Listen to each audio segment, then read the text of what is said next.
Hey guys, welcome back. I figured I'd do a quick video on how I guide coat and block sand primered panel and getting it ready for paint.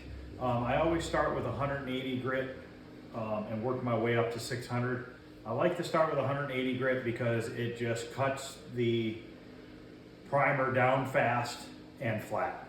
I like to put a guide coat on first. I use a powdered guide coat. It's just a guide coat. It's basically black chalk. What I do is I shake it up and I really coat the whole entire panel. Make sure you get it completely coated. You can order this on Amazon. You can go to your paint store and get it. They do sell it in a spray can. If you want to use a spray can, you can. But just make sure you get it all black colored.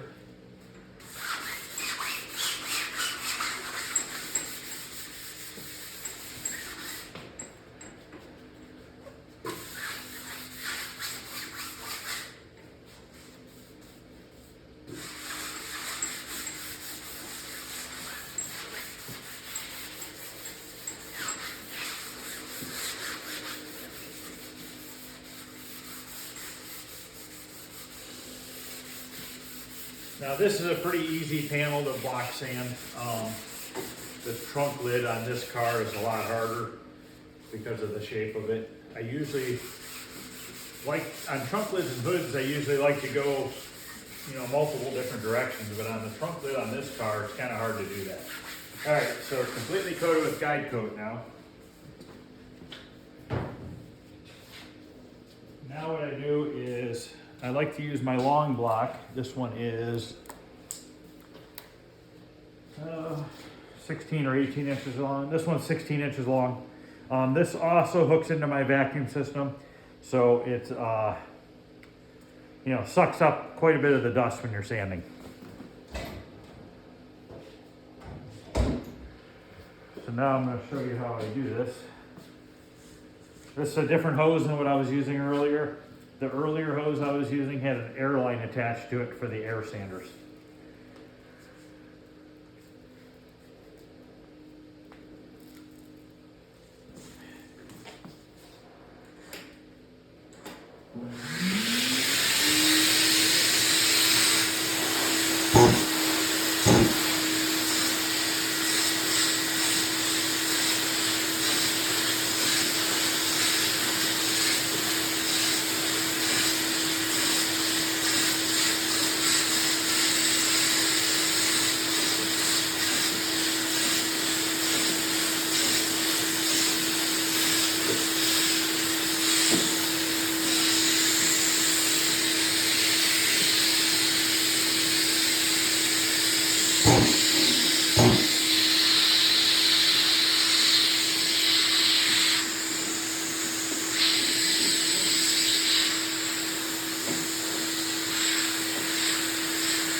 You don't have to push really hard.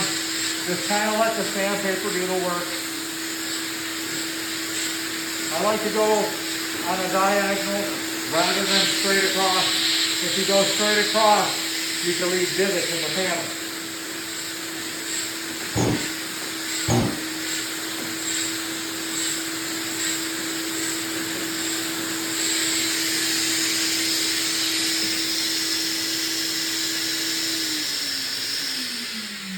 But by putting the guide coat down, you see how those dark spots and the light spots. The dark spots are still low. So you keep sanding until all those spots are gone.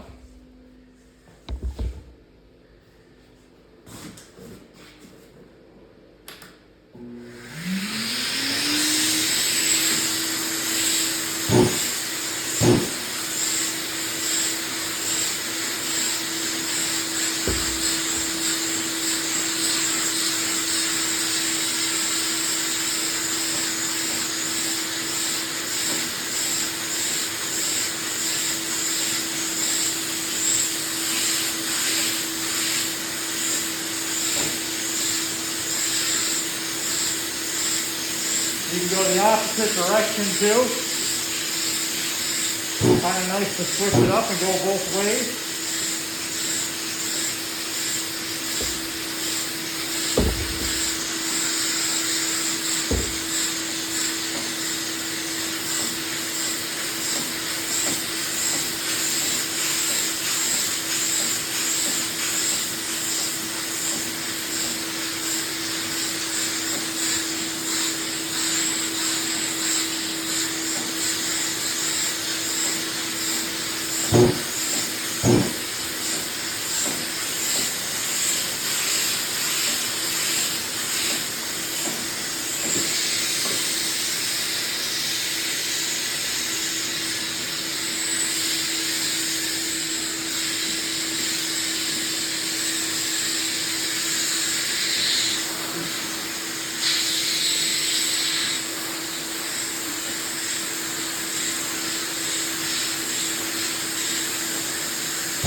It's not real hard to do. It doesn't take a lot of strength or effort to do it.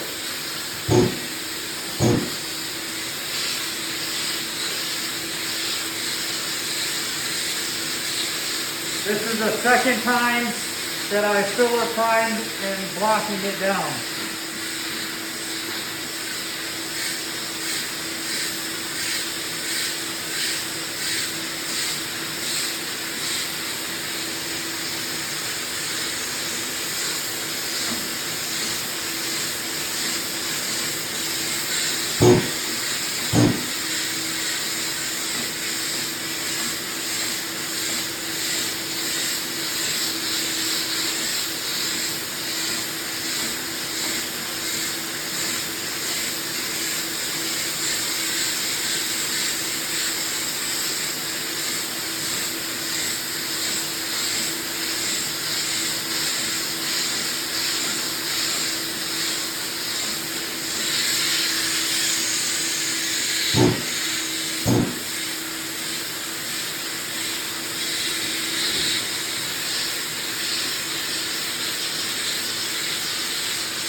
I was just sucking the dust up if you're wondering what I was doing.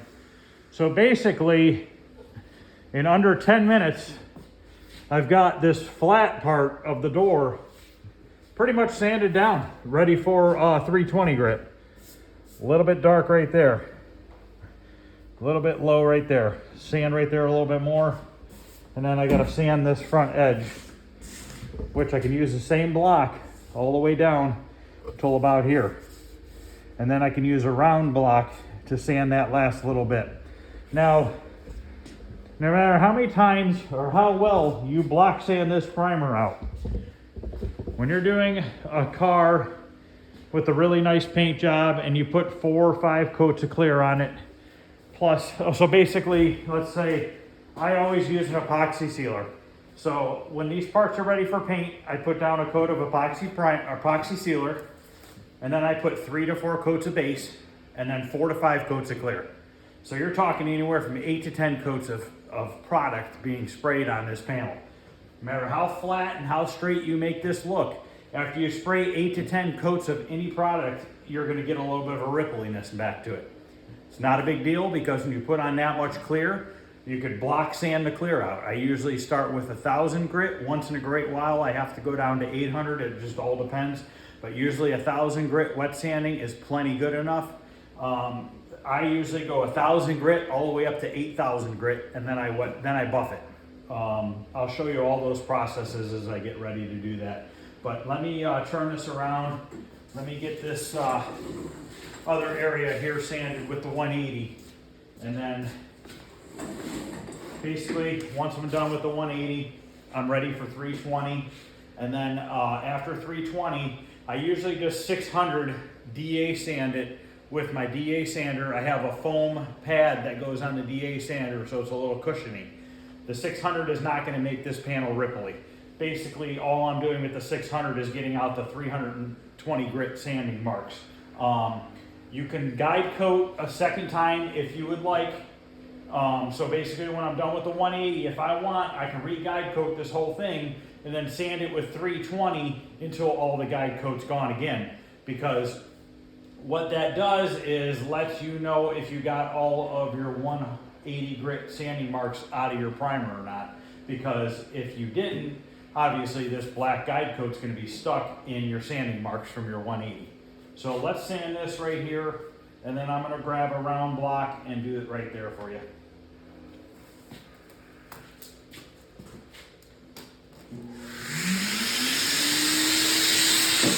I'm going to get this spot that was still a little low real quick.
Okay, now I'm ready for the round block on that edge there.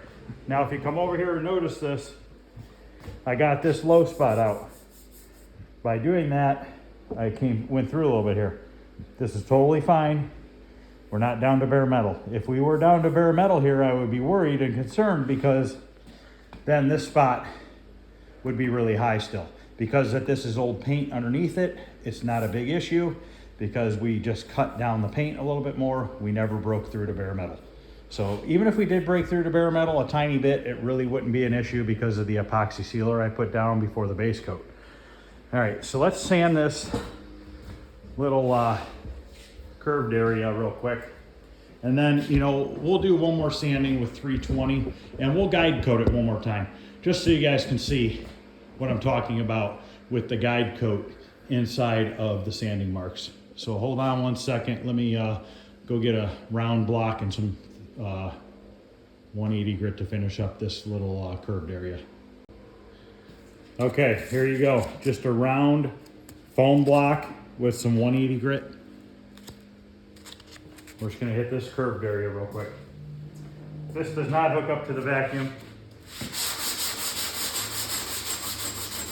It goes real fast. You don't need to push hard. If you push real hard, you're just making divots in your primer. Let the sandpaper do the work. It's always nice on a long block to try to keep both hands on the block. If you notice, I try to keep both hands on the block as much as possible. A little bit right here I did. The reason why I want to keep both hands on there on a long block is if you start just grabbing it in the middle, if your block has any bit of a bow to it, it's not working. You're only hitting part of it onto the panel. So by keeping both hands on it, it keeps it more true to the panel. Now these are just my methods of how I do it. It doesn't mean it's right, doesn't mean it's wrong. It's just, you know, how I've done it over the years, how I've been taught, and how I've just come to do it on my own. You know, you kind of come up with your own way of doing things after doing it for so long. I've been doing body work for going on 30 years.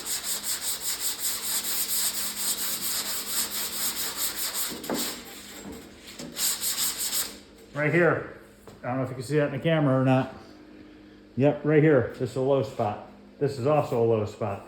This is probably not as much of a low spot as this one is. This is just because the contour changes a little bit on the panel. This panel kind of rolls down like that.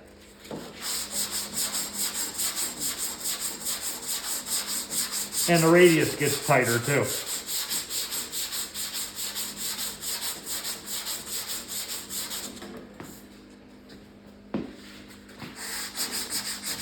Now I am using one hand, but I'm only concentrating in this little area here. I'm not trying to do a big area with it.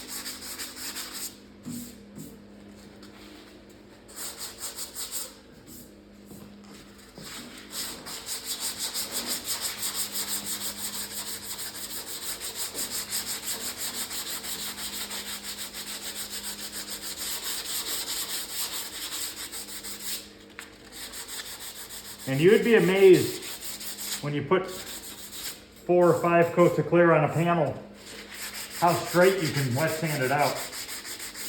Pretty incredible. The reason why it's good to go up to 600 grit before you paint is on metallic colors. If you were to spray over this 180 grit, your metallics are going to stick in these sanding marks, and it's going to look horrible.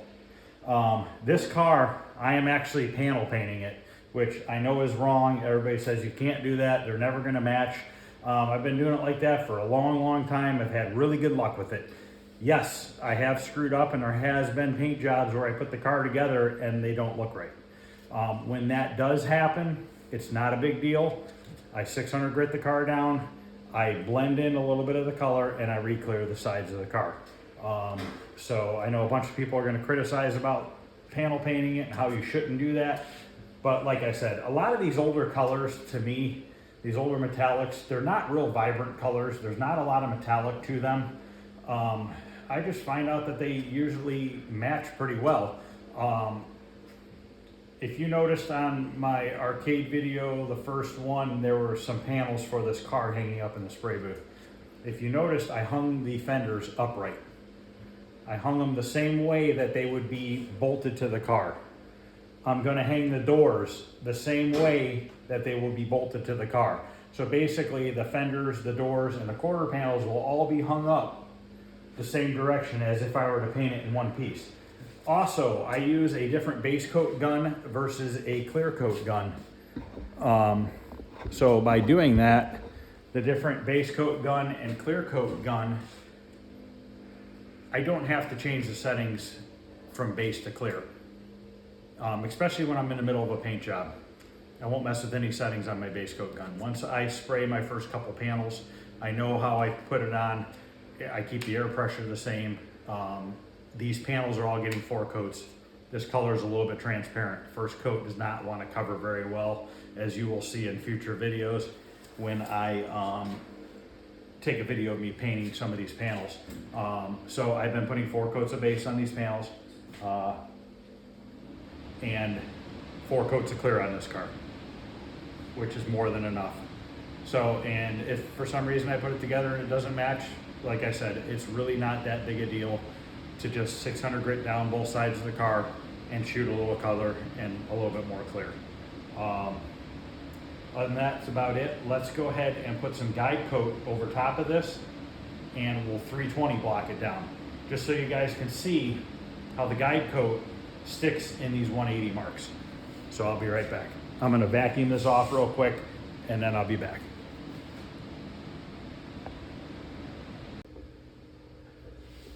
Okay, I just smeared some more guide coat on here, and if you look up close here, you see all those 180 grit sanding marks. That guide coat is in between all those sanding marks. So now I'm gonna sand with 320 until all the black guide coat's gone. And then once that happens, then we're ready for 600 grit. Now, I usually don't guide coat between 320 and 600. Technically, you could paint after 320 grit.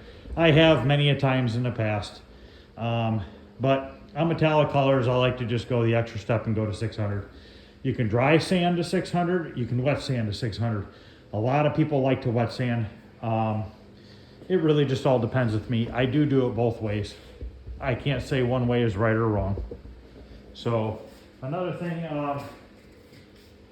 I like this 3M system. I like the Velcro sandpapers because this piece of sandpaper is not garbage.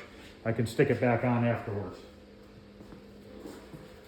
So we'll just stick on our 320. You can see here, 320 grit. Put this on. And let's do some block sanding with 320.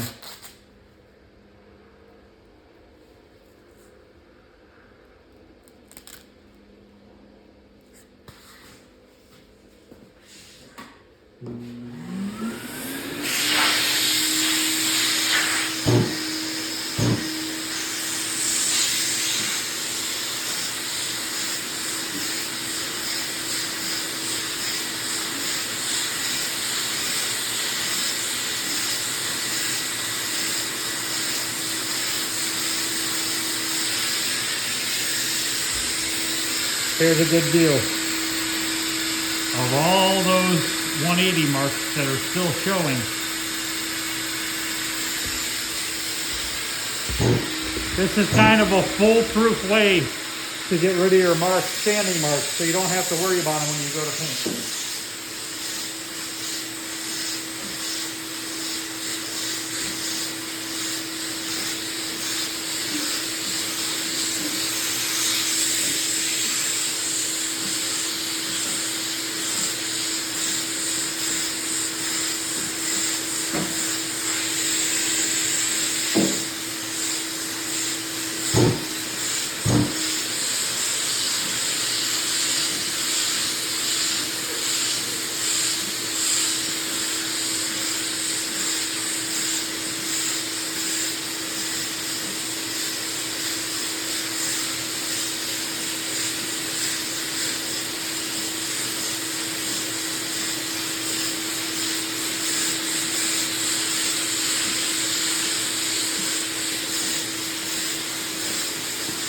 This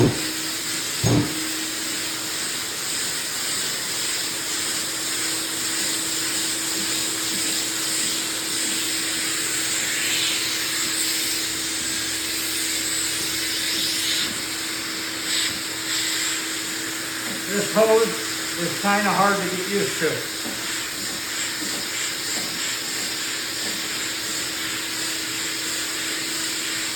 It's kind of a pain in the butt, but it's nice not having a bunch of dust floating around the shop.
I'm not going to bore you guys with me sanding this top part. I'll do that off camera.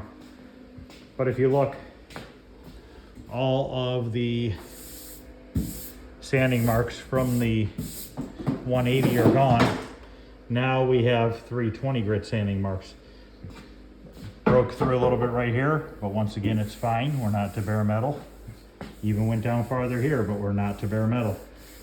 The reason why I'm painting over this paint job on this car is this car had an old single stage paint job it wasn't flaking or anything like that. It was dull and it wouldn't shine up anymore. So it was a little ripply, nothing bad. Let me see if I can get this in the camera shot or not. If you look, I don't know if I can get it. Okay, you see where this, let me see if I can focus. All right, if you look where the blue dot is, this blue spot, if you look over here, try to get it in the right light. It's a little darker around this edge. The reason why it's a little darker around this edge is because that is the first primer job. So this is a second primer job. I've block sanded it to the point where I've gone through the first primer job just into hitting the color. But I'll tell you what, you run your hand across here, it is perfectly smooth. I don't feel any bit of ripples or anything like that. I was taught years ago, if you can't feel anything or you have a hard time feeling something, take a Kleenex and put it on your hand. Put the Kleenex on the panel and rub it with that. That supposedly intensifies your feelings for any dips or stuff like that. You really technically should not have any dips if your primer is blocking out like it is on this panel. So I'm gonna turn the camera off. I'm gonna finish up the top edge of this door, and then I'll show you what I used for 600 grit. All right, done with the 320 grit. Now we're gonna do the 600. Tomorrow night, I'm going to sand down this trunk lid over here. And if you look, how it's got that weird shape to it. So you gotta block sand it a little bit differently. Unfortunately, you can't just do it like I did the hood where you can go both directions. That door next to it, I had an issue with that door. It was fine when I primered it the first time. I blocked it down, and when I resprayed primer the second time and I baked it at 140 degrees, something let loose on the original paint job. So I'm gonna have to, unfortunately, strip that door down to bare metal and start over. That's the downfall when you paint over existing paint. Once in a while, it just doesn't work out. Now, when I sand this trunk lid down, tomorrow night, I'm gonna put it on its face first, and I'm going to sand the underside of it. Then I'll flip it over and I'll sand the top side of it. Now, some people will ask me, why don't you just hang that hood and paint both sides at once? I'd love to. I've done it in the past, but I usually never do it on a metallic color. I'll do it on a solid color like a black or a red or something like that. The reason why I'm going to paint the top surface first is, first reason, after it's cured, I'll wet sand and buff it. I will paper it off, put it on a stand upside down with a moving blanket underneath it, and then I'll paint the underside. And then I will bolt it to the vehicle. If I get any sort of scratching or anything like that on the top surface, it's not a big deal. I can just hit it with a little bit of sandpaper, wet sand it, and buff it again, and it'll be just fine. Second reason why I want to paint that laying down, same thing I did with the hood, is look at this car, look at these quarter panels. Look at how flat they are, and see how they're pointing up towards the ceiling, just like the trunk lid does when it sits on the car. So by painting the panel flat, the metallic is going to lay on that panel the same as it's going to lay on this panel. It's going to fall down the same on this as it is on the trunk lid. If I take that trunk lid and hang it from the ceiling in the spray booth, now all of a sudden my metallics are coming out of my spray gun, they're hitting this and they're kind of falling down. And it's going to give it a different effect on the metallic. And that's why I was saying earlier how I hang the doors and fenders in the spray booth to mimic them being bolted to the vehicle. So now we're not going to guide coat again. There's really no reason to. If you guys are doing these projects and you feel like you need to, it's not a big deal. It's not a very costly thing to do. But this is how I'm going to 600 grit on this vehicle. This is just a DA. It's got a foam pad on it. It's a real foamy pad. And then this is just a piece of 600 grit. So we'll just stick it on here and we're just gonna guide over the surface. We're just gonna glide over the surface. We're not gonna go pushing it down or anything like that. This is nice because I can glide over this curve right here and it's gonna kinda conform to it without putting a ton of pressure on it. So let me show you this real quick. Put my mask on. Try to always wear masks when you're doing this stuff. This stuff is not the greatest thing to be breathing in. You'll thank yourself when you're not choking it or coughing at the end of the night because you've breathed in a bunch of dust. So let's go ahead and do this. You don't have to be at a high speed or anything like that. Actually, let me show you here. Look right here. You can see the 320 grit sanding marks. The camera on the phone actually picks them up better than they look in person.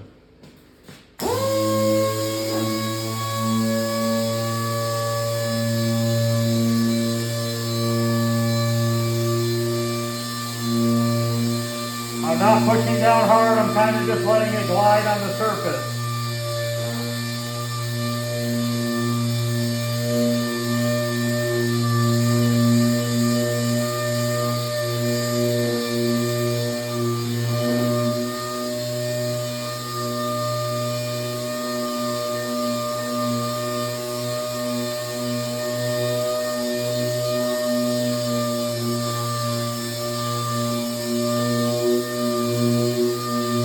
I normally will use 600 on the vacuum system, but I ran out of that sandpaper and waiting for it to come in, so I got to use this stuff. But let me get you back up here. If you look, I showed you where those 320 marks were. Now look. They're gone. Kind of hard to see in the camera at this point, but those 320 marks are gone. So basically, I'm just going to go over this whole panel like that. Since I'm not using the vacuum system, these like to get a lot of build on them. I normally just wipe it. I just wipe it on my pant leg. See, cleans it right off.